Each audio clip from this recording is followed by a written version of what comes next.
The rise of the Amazon forest king. ఎండిపోతూ, కుంచించుకుపోతున్న ఒక మారుమూల అడవిలో రజాన్ అనే ఒక యువ సింహం నివసించేది. జంతువుల ప్రాచీన గాథల్లో చెప్పబడే పరాక్రమవంతులైన పాలకుల్లా కాకుండా, రజాన్ ఆహారం దొరకని, ప్రతి వేసవికి నదులు ఎండిపోయే ఒక చిన్న అడవిలో జన్మించాడు.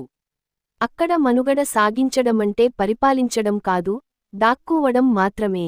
మిగిలిన జంతువులు అతడిని చూసి ఎగతాళి చేసేవి. సింహాలు ఉండేది గొప్ప సవన్న మైదానాల్లో అంటూ తోడేళ్లు ఈస్తించుకునేవి.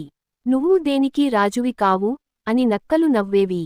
కాని రజాన్ గుండెల్లో ఒక ప్రమాదకరమైన ఆయుధం ఉంది, అదే అతడి ఆశయం. ఒక రాత్రి, ఘోరమైన దావాగ్ని ఆ చిన్న అడవిని దాదాపు సర్వనాశనం చేసింది. ఆకాశమంతా పొగ కమ్మేసింది. ప్రాణాలతో మిగిలిన జంతువులు దిక్కుతోచక పరుగులు తీశాయి.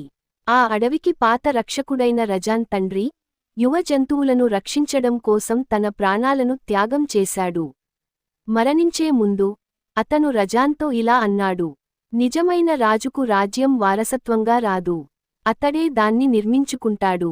గుండె పగిలినా పట్టుదల వీడకుండా, రజాన్ తన తగలబడిన స్వదేశాన్ని విడిచిపెట్టి కొండలు, నదులు మరియు ప్రమాదకరమైన మానవ సంచార ప్రాంతాలను దాటుకుంటూ ముందుకు సాగాడు. నెలల తరబడి పోరాడి, చివరకు ఏ సింహం కూడా ఇంతవరకు అడుగుపెట్టని, పాలించని ఒక ప్రదేశానికి చేరుకున్నాడు, అదే అపారమైన, రహస్యాల నిలయమైన అమెజాన్ వర్షారణ్యం. కాని ఆ అడవి అతడిని వెంటనే తిరస్కరించింది. అక్కడి ఉక్కపోతతో కూడిన గాలి అతడిని బలహీనపరిచింది. నల్లత్రాచులు, కొండచిలువలు నిశ్శబ్దంగా వేటాడేవి. నీడల్లో జగ్వార్లు రాజ్యమేలేవి. నదులను మొసళ్ళు శాసించేవి. ప్రతి చెట్టు పైనుంచి విషపూరిత జీవులు గమనిస్తూ ఉండేవి. అమెజాన్లో కేవలం శారీరక బలం ఉంటే సరిపోదు. మొదటిసారిగా, రాజు అవ్వడానికి కేవలం శక్తి మాత్రమే సరిపోదని రజాన్ గ్రహించాడు. అతడు అడవి భాషను నేర్చుకున్నాడు. ప్రమాదాలను ముందుగానే హెచ్చరించే కోతులతో, ఆకాశం గుండా సందేశాలను మోసుకెళ్లే మకావ్ పక్షులతో, మరియు వేటగాళ్ల నుండి తప్పించుకుని వచ్చి అతనికి ఓర్పును, జ్ఞాపకశక్తిని నేర్పిన ఏనుగులతో అతడు స్నేహ హస్తాన్ని చాచాడు. మెల్లమెల్లగా, ఆ పరాయి సింహం వర్షారణ్యానికి అలవాటు పడింది. కాని, అమెజాన్ గుండెల్లో ఒక భయంకరమైన పాలకుడు ఉండేవాడు, అతడే నోక్టార్ అనే ఒక భారీ నల్ల జగ్వార్. అతడిని the phantom of the rain forest అని పిలిచేవారు. నోక్టార్ భయం అనే ఆయుధంతో అడవిని శాసించేవాడు.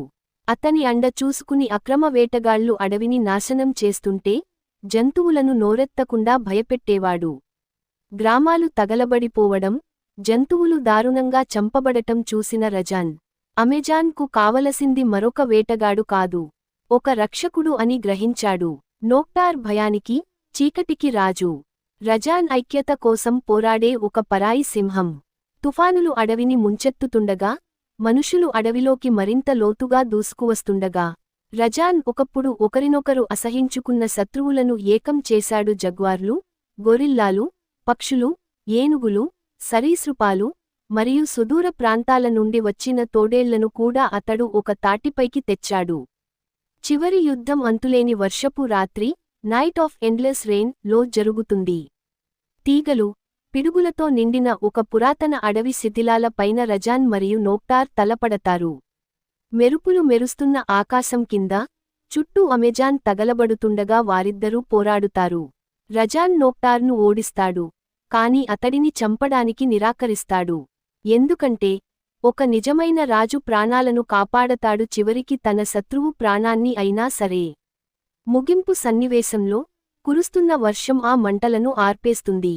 అనంతమైన అమెజాన్ అడవిని చూస్తూ ఉన్న ఒక భారీ ప్రాచీన వృక్షంపైకి రజాన్ ఎక్కుతుండగా జంతువులన్నీ నిశ్శబ్దంగా కదులుతాయి. మొదట కోతులు తల వంచుతాయి. ఆ తర్వాత జగ్వార్లు. ఆపై వర్షారణ్యంలోని ప్రతి ప్రాణి అతనికి సలాం చేస్తుంది. ఒకప్పుడు చిన్న, మరుగైన అడవి నుండి వచ్చిన ఆ పరాయి సింహం ఇప్పుడు ది అమెజాన్ అడవికి రాజు.